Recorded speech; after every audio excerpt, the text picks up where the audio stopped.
Taste the Daily. Chengalpattu மாவட்டம் பாலாறு பாலத்தில் அரசு பேருந்து பழுதாகி நின்றதால் கடும் போக்குவரத்து நெரிசல் ஏற்பட்டது. கிளாம்பாக்கத்திலிருந்து திருவண்ணாமலை மாவட்டம் போலூருக்கு செல்லும் அரசு பேருந்து 50 பயணிகளுடன் மாமண்டூர் அருகே பாலாறு பாலத்தின் மீது சென்று கொண்டிருந்த போது திடீரென பழுதாகி நின்றது. இதனால் 3 கிலோமீட்டர் தூரத்திற்கு வாகனங்கள் அணிவகுத்து நின்று போக்குவரத்து நெரிசல் ஏற்பட்டது.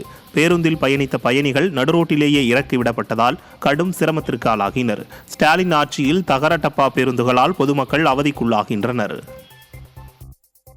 கள்ளக்குறிச்சி மாவட்டம் சங்கராபுரம் சுற்றுவட்டார பகுதியில் கொட்டி தீர்த்த கனமழையால் 500 ஏக்கர் நெற்பயிர்கள் சேதமடைந்துள்ளது.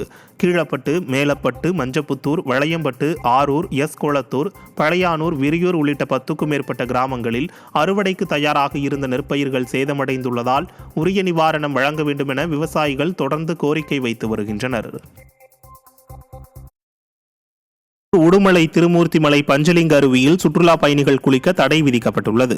கனமழை எச்சரிக்கையை தொடர்ந்து பாதுகாப்பு முன்னெச்சரிக்கை நடவடிக்கையாக அருவிக்கு செல்ல அனுமதி இல்லை என திருமூர்த்திமலை அமனலிங்கேஸ்வரர் கோவில் நிர்வாகம் சார்பில் தெரிவிக்கப்பட்டுள்ளது.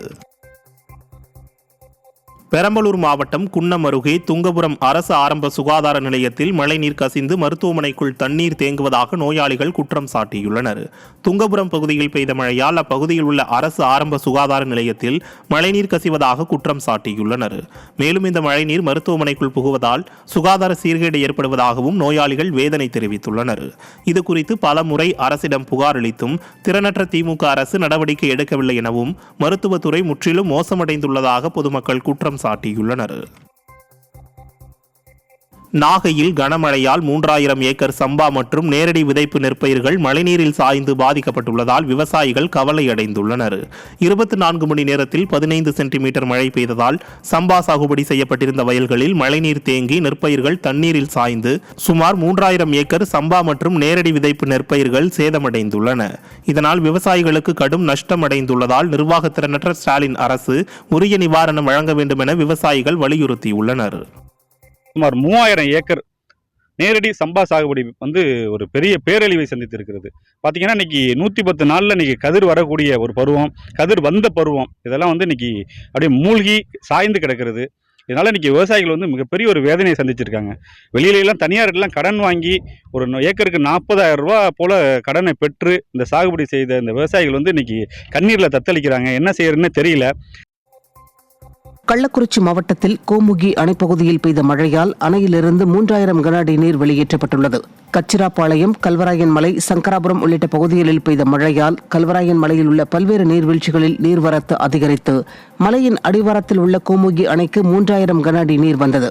இதனால் அணை அதன் முழு கொள்ளளவான 46 அடியில் 44 அடியை எட்டிய நிலையில் மேலும் மழை பெய்ததால் அணையின் பாதுகாப்பு கருதி அணையிலிருந்து 3000 கன அடி நீர் திறந்துவிடப்பட்டது. எனவே ஆற்றங்கரையோரம் உள்ள மக்கள் பாதுகாப்பாக இருக்க அறிவுறுத்தப்பட்டுள்ளது.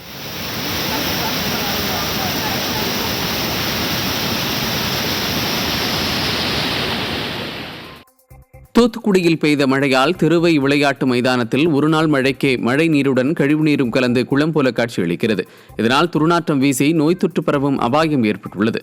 எனவே மாவட்ட நிர்வாகம் உடனடியாக தண்ணீரை விரைந்து அகற்ற வேண்டும் என கோரிக்கை எழுந்துள்ளது.